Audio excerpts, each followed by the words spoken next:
Welcome back Tariq.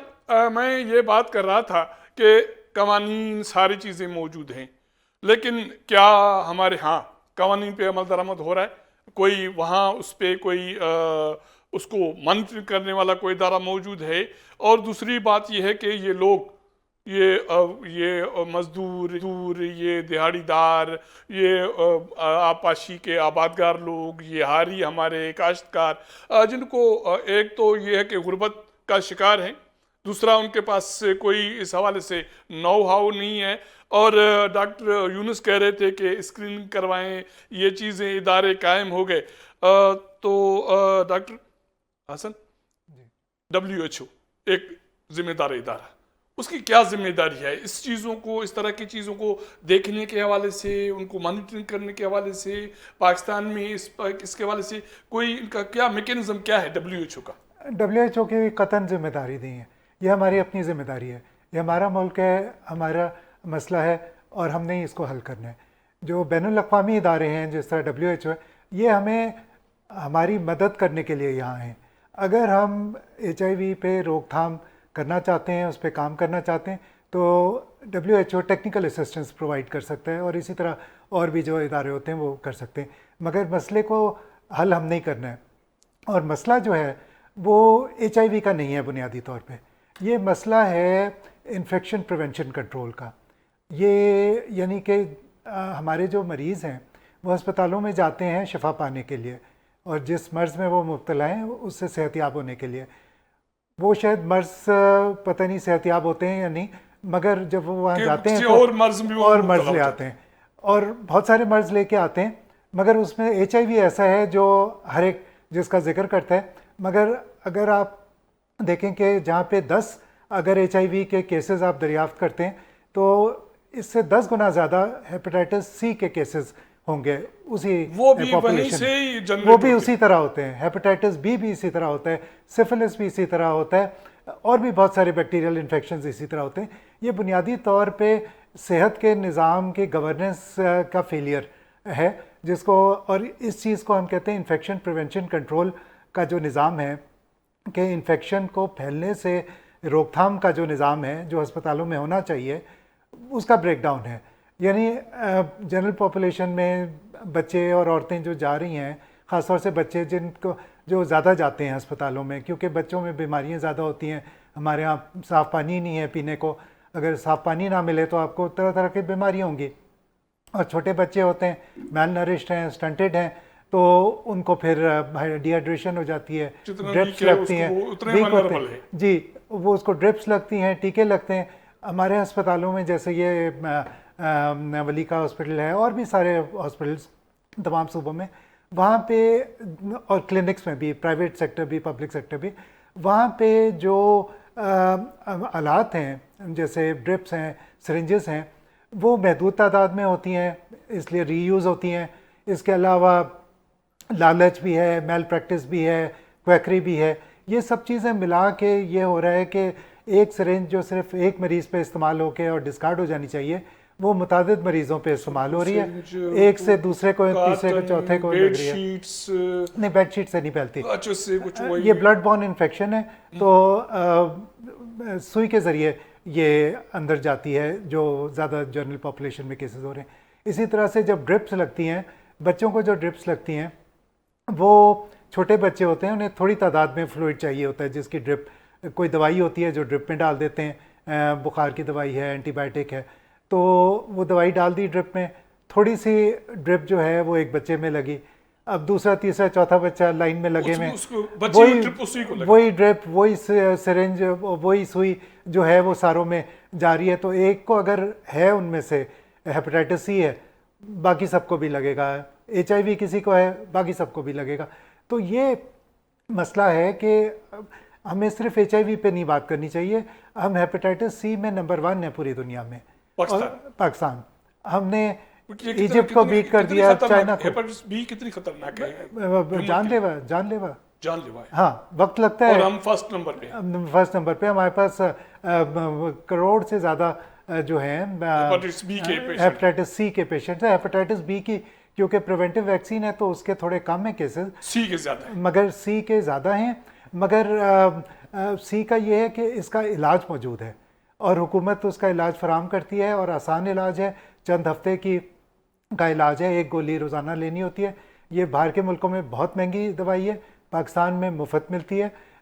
मगर कहने का मकसद ये है कि यहाँ पे HIV की भी, एड्स की भी जो दवाई है वो भी हुकूमत फ्री दे रही है। मगर हमारे यहाँ केसेस नहीं दरियाफ्त हो रहे हैं। मैंने जैसे शुरू में कहा था कि कोई 80,000 डायग्नोज केसेस हैं, जबकि 4 लाख के करीब एस्टिमेटेड केसेस हैं और शायद उससे भी ज़्यादा हैं, और ये बढ़ते चले जा रहे हैं। तो हमें इस गैप को भी क्लोज करना होगा। डायग्नोस्ड केसेस और जो एस्टिमेटेड केसेस के दरमियान जो गैप है उसको क्लोज करना होगा, क्योंकि जो इन्फेक्टेड केसेस हैं उन्हीं केसेस से मज़ीद इन्फेक्शन फैलती है। तो जितने ज़्यादा केसेस को हम डायग्नोज करेंगे और उनको फ़ौरन ट्रीटमेंट पे डालेंगे, तो फिर अगर वो बाकायदगी से वो ट्रीटमेंट लेंगे, वो दवाई लेंगे, तो उनके जिस्म में वायरस की जो तादाद है वो बहुत कम हो जाएगी, और वो इतनी कम हो जाएगी कि उनकी सेहत भी ठीक रहेगी और उनके ज़रिए किसी और शख्स में ये मुंतकिल भी नहीं हो पाएगा वायरस। और तारिक मंसूर, आपकी बात हो रही थी और बात हमने वक्फा लिया तो बात आपकी वहीं कट गई। आप अपनी बात को कंटिन्यू करें कि अब आपका जो केस है किस स्टेज पे है और किस तरफ बढ़ रहा है। देखिए, इसमें हमने कुछ चीज़ें, हमारे उसमें प्रेयर्स थी और कुछ चीज़ें, अहम चीज़ें जो हमें कोर्ट की तरफ से इम्प्लीमेंटेशन भी चाहिए थी। यहाँ जो काबिल जिक्र बात ये है, एक तो हमने कोर्ट से ये कहा कि इंक्वायरी रिपोर्ट जो बाहर नहीं आई, जो इंडिपेंडेंट इंपार्शियल इंक्वायरी का हमसे वादा किया गया था, और इसको तमाम केसेस को वो और जो मुतल्लिका लोग जो भी इसमें इन्वॉल्व हो, चाहे वो MS हो, मेडिकल एडवाइज़र हो, पैरामेडिकल स्टाफ हो, जो भी वो, उसके खिलाफ कार्रवाई की जाएगी। फर्स्ट सेकंड जो था, हमने कहा था ये तमाम लोगों की जो है SSC के खर्चे पे सेक्शन 29 को जो फंड है, इनका आखान या दुनिया के बेहतरीन अस्पतालों में मुफ्त तबी इलाज हो, उनको कंपल्सरी रिहेबिलिटेट किया जाए। और थर्ड जो है, जिम्मेदारों के खिलाफ एक्शन लिया जाए। और drug Sindh regulation control disposal act 2010 को सेक्शन 3 और 5 के तहत FIR रजिस्टर करके कार्रवाई की जाए और इसके रूल्स भी फ्रेम किया जाए। आपको ये जानकर हैरत होगी कि रत्तो डेरो इंसिडेंट जो 2019 में हुआ था, जिसमें 1200 बच्चे मुतासर हुए थे, उससे भी हमने सबक नहीं सीखा। आज सूरत हाल कुछ यूँ है कि मेरे पास कुछ डेटा है कि सक्कर के अंदर पिछले दिनों स्क्रीनिंग हुई जनवरी से लेकर अब तक, उसमें हर 5 में से 3 लोग जो है HIV एड्स का मर्ज उसमें रैंडम सैम्पलिंग में स्क्रीनिंग में निकला। इसी तरह लाड़काना के अंदर एड्स का सेपरेट वार्ड मौजूद नहीं है। कराची जो हालत ये है कि सिंध के अंदर 392.16 बिलियन हेल्थ का बजट इस साल रखा गया है। 368 मिलियन रुपीस जो है वो सिंध एड कंट्रोल प्रोग्राम का बजट है। 284 मिलियन US डॉलर आपको ग्रांट इन एड में हेपेटाइटिस, ट्यूबरक्लोसिस, मलेरिया और HIV के लिए मिलते हैं। उसके बावजूद सिचुएशन डिट्रॉइट हो रही थी, जिस पे कोर्ट ने सब हैरत का इज़हार किया। कोर्ट ने IG सिंध और सेक्रेटरी हेल्थ को डायरेक्शन दी कि फौरी तौर पे इस पर कॉम्प्रहेंसिव रिपोर्ट जमा कराएं और कानून के मुताबिक क्या कार्रवाई हुई सेक्शन 3 के तहत, डिस्पोजल एक्ट के तहत, वो भी रिपोर्ट जमा कराएं। यहाँ एक बात मैं और भी बता दूं, ये इंसिडेंट्स रुक सकते हैं। जैसे डॉक्टर साहब ने बड़ी अच्छी बात की कि हेपेटाइटिस C और HIV भी फैल रहा है। देखिए, हमारे मुल्क में E. कोली बैक्टीरिया भी लोगों को नहीं पता कि वो हैंडल से पकड़ने से भी होता है या किसी ग्लास से पकड़े। E. कोली बैक्टीरिया है, HIV हेपेटाइटिस है, ये हम लोग कैरियर बन रहे हैं। दूसरी अहम चीज़ ये है कि रत्तो डेरो इंसिडेंट के बाद national action plan for injection safety 2019 federal government ने एक लॉन्च किया था, लेकिन अफसोस से कहना पड़ता है वो national action plan for injection safety आज तक अपनी रूह के मुताबिक इम्प्लीमेंट नहीं हो सका।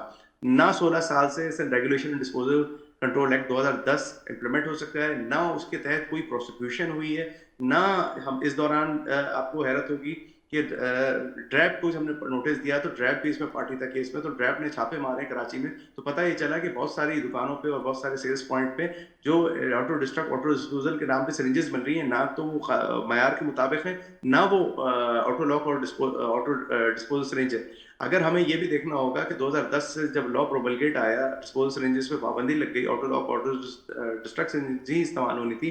2002 से लेकर आज तक health department government of Sindh ने 413 पब्लिक हॉस्पिटल्स और जो THQ और DHQs में आज तक कितनी auto disposal auto lock syringes जेलों के लिए, पब्लिक प्राइवेट हॉस्पिटलों के लिए, डिस्पेंसरीज के लिए प्रोक्योर किए, तो आपको दूध का दूध पानी का पानी पता चल जाएगा कि हमें जो मालूमात है उसमें कुछ जेलों के अंदर भी ऑटो डिस्ट्रीब्यूबल सिरिंजेस का कंसेप्ट मौजूद नहीं है। वहाँ मैनुअल सिरिंजेस ही, रेगुलर डिस्पोजल सिरिंजेस होती हैं, उसको मैनुअली वो नीडल को डिस्ट्रक्ट करते हैं। दूसरी चीज़ ये है कि हमारे पास इंसिनरेटर्स जो है हॉस्पिटल्स के अंदर जो है वो उसका फुकदान है, और सिंध की 413 पब्लिक हॉस्पिटल्स हैं, लेकिन अफसोस से कहना पड़ता है कि सिर्फ कराची के अंदर 4 मेजर हॉस्पिटल्स में इंसिनरेटर्स हैं। तो जो हॉस्पिटल वेस्ट है उसका सेफ डिस्पोजल ना होना भी एक अहम वजह है हेपेटाइटिस और HIV का, क्योंकि अगर ये यूरिन बैग, ये ब्लड बैग, ये सिरिंजेस, ये ड्रिप्स, इसका प्लास्टिक का दाना अगर मार्केट में कुछ ज़मीर फरोश लोग उसको फरोख्त करते हैं और दोबारा उसको रिसाइकिल करके प्लास्टिक की बॉटल्स, थर्मास या बच्चों के 100 रुपए में 2 टिफिन बॉक्स या बॉटल्स अगर बना के बेच रहे हैं, तो ये भी एक संगीन जुर्म है, जिसपे एनवायरमेंट प्रोटेक्शन एजेंसी का भी काम है कि वो हॉस्पिटल वेस्ट, जिसपे हानी साहब ने भी डायरेक्शन दी थी कि उसका सेफ डिस्पोजल होना चाहिए। तो ये सैनिटरी हॉस्पिटल्स का सेफ डिस्पोजल भी इसकी एक अहम वजह है। दूसरा, नीडल्स और disposal syringes, auto lock, auto destruct syringes ना होना।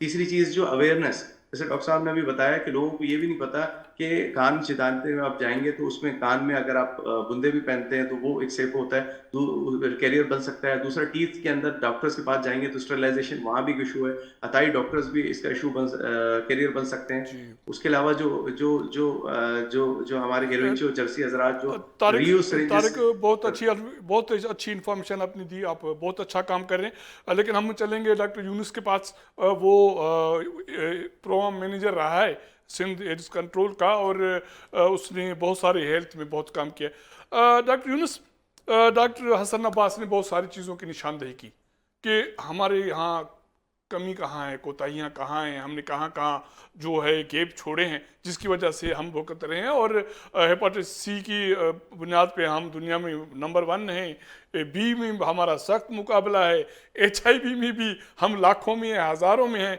अब मैं कल रिपोर्ट पढ़ रहा था कि हैदराबाद आजकल हॉट स्पॉट है, और उससे पहले जैकबाद, कंबर, जहाँ चेक करेंगे वो सब हॉटस्पॉट है। अच्छा। ये आउटब्रेक नहीं है, ये अब एपिडेमिक हो गई है, और ये जनरलाइज्ड एपिडेमिक है। तमाम मुल्क में ये केसेस मौजूद हैं, चेक करने की देर है, आप चेक करेंगे आप केसेस मिलेंगे। तो ये डॉक्टर साहब, अब ये डॉक्टर हसन ने जो बात की, इस पे आपका क्या मौक़िफ़ है? जी सर, बिल्कुल डॉक्टर इसरा ज़हीर साहब ने भी फरमाया ना, वो बिल्कुल सही है। वो इसलिए है कि इस वक्त जिस तरह क्वेक्स हैं, अगर आप मैं टाउन अलकाबिज़र बिन कासिम टाउन भी रहा हूँ, तो वहाँ पर यकीन करें प्लम्बर हैं जो उनकी क्लिनिक्स खुली हुई हैं। अब लोगों को कहते थे कि भाई रेड कराते, भाई इनके पास क्यों जा रहे हैं? वो कहते हैं वो जो टैबू है कि जी हमारे बड़े भी इसी से कराते थे। तो बात ये है कि जब तक क्वेक्स के ऊपर आप एक्शन नहीं उठाएंगे तब तक ये चीज़ नहीं जाएगी, चाहे वो पूरा सिंध हो। बाकी बचा इस वक्त जनरल पॉपुलेशन में, बिल्कुल जनरल पॉपुलेशन में। अब हैदराबाद में 2 UC हैं, मैसू बुरगड़ी और एक और, वहाँ पर हमने बड़ा काम किया है। तो बात यह है कि जहाँ पर भी आप स्क्रीनिंग कराएंगे, टेस्टिंग कराएंगे, आपको इतने HIV के पेशेंट मिलेंगे कि मैं आपको गारंटी से लिख सकता हूँ। लेकिन बात यह कि अभी तक हमारी इस चीज़ पे, स्क्रीनिंग पे और टेस्टिंग पर अभी तक न गवर्नमेंट कर रही है न दूसरे इदारे कर रहे हैं। तो मैं तो उनसे ये कहूँगा कि जितना हो सके अवेयरनेस। दूसरा, अगर स्क्रीनिंग होती है, टेस्टिंग होती है, HIV के अगर पेशेंट निकलते हैं उनको आप ट्रीटमेंट पर रखें, तो उस यही एक तरीका है जो है इसको रोकने का। तीसरा जो इम्पोर्टेंट पॉइंट है वो ये, इस तरह भी कलसुम मलिका हॉस्पिटल में केसेस निकले हैं, और मच्छर कॉलोनी में आज मैंने भी पढ़ा अखबार में, उधर भी बहुत ज्यादा केसेस निकले हैं। कराची की सूरत हाल बहुत बदतर होती जा रही है। अब प्रॉब्लम ये है कि HIV को टेस्ट करने का, क्योंकि ज़हीर साहब खुद एक्सपर्ट हैं इसमें, वो ये होता था कि पहले हम इलाइजा से करते थे। अब वो WHO ने इलाइजा का जो टेस्ट है वो भी ऑब्सोलेट कर दिया है। अब हम जो है वो 3 रैपिड टेस्ट, जब तक कि 3 रैपिड टेस्ट नहीं करेंगे आप किसी को भी लेबल नहीं कर सकते कि ये HIV पॉजिटिव है।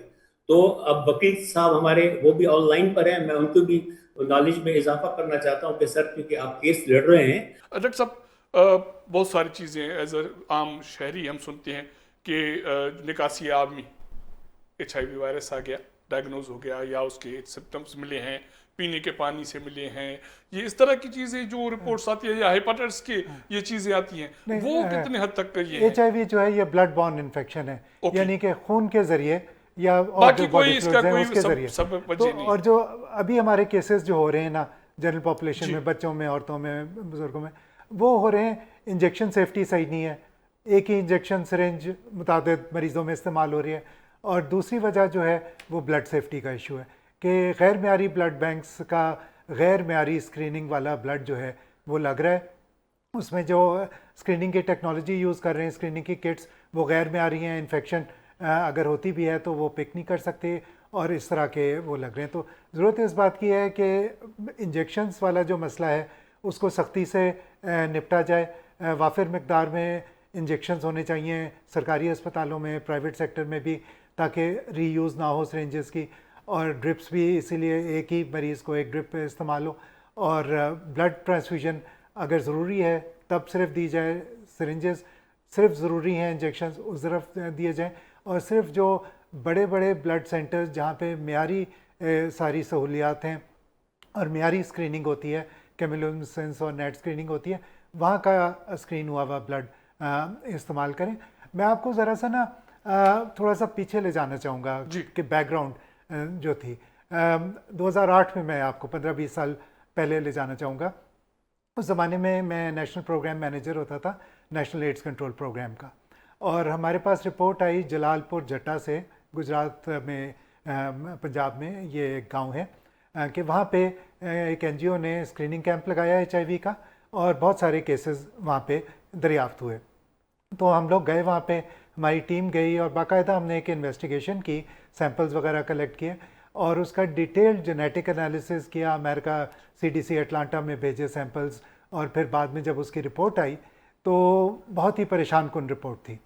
और उसमें रिपोर्ट से ये साबित हो रहा था कि यहाँ पे जो केसेस हैं वो हाई रिस्क ग्रुप्स के भी हैं, जो कि हमारा ख्याल था कि सिर्फ उस वक्त तक हाई रिस्क ग्रुप्स में ही हैं। इंजेक्टिंग ड्रग यूजर्स भी थे, commercial sex workers, man having sex with man और ट्रांसजेंडर वो भी थे, और जनरल पॉपुलेशन के भी केसेस थे। दूसरी चीज़ जो थी, उस वक्त जनरल पॉपुलेशन में केसेस नहीं होते थे, बहुत रेयर होता था। दूसरी चीज़ जो सामने आई वो ये कि इसमें नए इन्फेक्टेड केसेस भी हैं और 10-10 साल पुराने भी इन्फेक्टेड केसेस हैं जो अब दरियाफ्त हुए हैं, क्योंकि इन्फेक्शन के बाद कई साल तक भी उसकी अलामात नहीं ज़ाहिर होती हैं। ज़रूरी नहीं है एड्स की अलामात आएँ। तो नए भी केसेस थे, पुराने भी केसेस थे। और तीसरी बात जो खौफनाक चीज़ थी वो ये कि इसमें बच्चे भी थे और औरतें भी थीं जिनमें कोई रिस्क फैक्टर्स नहीं थे, और ख़ास तौर से बच्चों में जिनके वालिदैन HIV नेगेटिव थे। तो ये एक वेकअप कॉल थी जो हमें 18 साल पहले सिस्टम से पता चली, और ज़रूरत इस बात की थी कि उस वक्त हमें एक्ट करना चाहिए था और रोकथाम करनी चाहिए थी जिस तरह से ये 18 सालों में हम इसको इस हवाले से कोई मैकेनिज्म नहीं बना सके। हमने जो करना चाहिए था काम वो नहीं किया, और 10 साल बाद रत्ते डेरो हुआ 2019 में। और उस वक्त भी जब हमने जाके HIV की पूरी इन्वेस्टिगेशन की, WHO की टीम्स और इस्लामाबाद से और सिंध हेल्थ डिपार्टमेंट की, ये सारी टीम्स वहाँ गई और जो इन्वेस्टिगेट किया वही फाइंडिंग्स थी जो जलालपुर जट्टा की थी। और उसके बाद बहुत जल्दी ये जो है ना आपके तौंसा, कराची, लड़काना, नवाबशाह, जगह जगह से वही वाली आ तो रही है। पंजाब के कुछ शहरों से, खासकर सराकी बेल्ट से भी जो कोशिश सब जगह रिपोर्ट है, हुई है, सब लेकिन जगह इस है। तरह नहीं हो रहे हैं। सिंध से ज्यादा नहीं, मीडिया में तो ज्यादा हर जगह। अच्छा, जहाँ पे मीडिया चला जाए वो रिपोर्ट हो जाएगा, अगर मीडिया नहीं गया तो नहीं रिपोर्ट होगा, मगर केसेस होंगे वहाँ पे। तो ज़रूरत इस बात की है कि जिस वजह से ये फैल रहा है उसकी रोकथाम किया जाए, और ख़ास तौर से ये जो बच्चों में ये इतने केसेस आ रहे हैं। हुकूमत पाकिस्तान ने पूरे पाकिस्तान में 100 के करीब ट्रीटमेंट सेंटर्स कायम किए हुए हैं जहाँ पे HIV का मुफ्त इलाज हो रहा है, एड्स का मुफ्त इलाज हो रहा है। बहुत सारे, मुझे पता नहीं है कि सिंध में कितने सेंटर है, कहाँ ये आप वेबसाइट पे जाके देखें, ये सारे मुल्क में फैले हुए हैं। डॉक्टर साहब, लोगों के पास कहाँ है इतनी चीजें? नहीं, और ज़्यादा होनी चाहिए। मगर जो मैं बताना चाह रहा हूँ कि ये जो 100 सेंटर्स हैं ना, ये एडल्ट ट्रीटमेंट सेंटर्स हैं। इसमें से बच्चों के ट्रीटमेंट की जो फैसिलिटीज़ हैं, जिसमें पीडियाट्रिक डॉक्टर्स और वो सारे यूनिट्स होते हैं, वो सिर्फ 10-12 में ही हैं। तो ज़रूरत इस बात की है कि ये तमाम सेंटर्स में बच्चों और मदर एंड चाइल्ड सेंटर वाले भी जो पेशेंट्स हैं ना, उन सब की ट्रीटमेंट के वो होना चाहिए। और इस पे सिर्फ हमें इसको एक HIV के मसले के तौर पे नहीं देखना चाहिए इसको हमें इन्फेक्शन प्रिवेंशन कंट्रोल के मसले के तौर पे देखना चाहिए। और अगर हम इस तरह से देखेंगे और अपनी पॉलिसी को रिवाइज करेंगे, रिव्यू करेंगे और रिसोर्स एलोकेशंस भी उसी हिसाब से करेंगे, तो ना सिर्फ HIV कंट्रोल होगा बल्कि हेपेटाइटिस C भी कंट्रोल होगा, B भी कंट्रोल होगा, ये तीनों सिफिलिस चीजें भी। एक ये क्योंकि एक ही तरह से जब आप एक ही सिरिंज 10 लोगों में इस्तेमाल कर रहे हैं तो ये सारे मर्ज जो है ना ये इसी तरह से एक कोई जाते क्वेश्चन हैं। जो प्राइवेट क्लिनिक है वहाँ ENT वाले चले जाते हैं, ENT दांत निकलवा डेंटिस्ट दिया। वाले, अगर वो ब्लीडिंग तो ये वहाँ भी होती है, तो हाँ, इसी के हवाले से यस, अगर स्टेरिलाइजेशन अच्छी नहीं है तो उसको HIV होगा, वो मीडिया में आ जाएगा, मगर उसको हेपेटाइटिस C, B या सिफिलिस होगा, वो नहीं जाएगा मीडिया में। तो HIV बस खबरों में सारी दुनिया में इसी तरह है। मगर समझने की चीज़ ये है कि ये HIV का मसला नहीं है, ये इन्फेक्शन प्रिवेंशन कंट्रोल का है, पूरे हेल्थ केयर सिस्टम का मसला है। आप हेल्थ केयर सिस्टम को फिक्स करें क्योंकि हेल्थ केयर सिस्टम से ही ये बीमारियां फैल रही हैं। ये अब नेशनल इशू बन चुका है, ये इंटरनेशनल बन चुका है, बहुत बदनामी हो रही है पाकिस्तान की। बहुत शुक्रिया डॉक्टर हसन नवाज ज़हीर साहब, आपने टाइम दिया, और यूनिस चाचड़ साहब और एडवोकेट तारिक मंसूर, हमने सैर हासिल बात की कि HIV वायरस क्या है और इसके अलामात, इसकी वजूहात, इसके असबाब पे हमने बात की। बात वहीं पे है कि हमें अपने घर को ठीक करना है, इस हवाले से इकदाम करने हैं। और इसके अलावा WHO जो टेक्निकल हमें वो सपोर्ट मिलती है, कोई और इदारा जो इंटरनेशनल आलमी वो हमें सपोर्ट देती हैं, लेकिन अपने घर को हमें खुद ठीक करना है, तो ही हम ऐसे बीमारियों से, ऐसी मुसीबतों से, ऐसे अलामात से बच सकेंगे। नाज़रीन, इन सां गॾु पंहिंजे प्रोग्राम जो वक़्तु पूरो थिए पियो। तव्हां सां मुलाक़ात कंदासीं ईंदड़ प्रोग्राम में। साथ सलामत।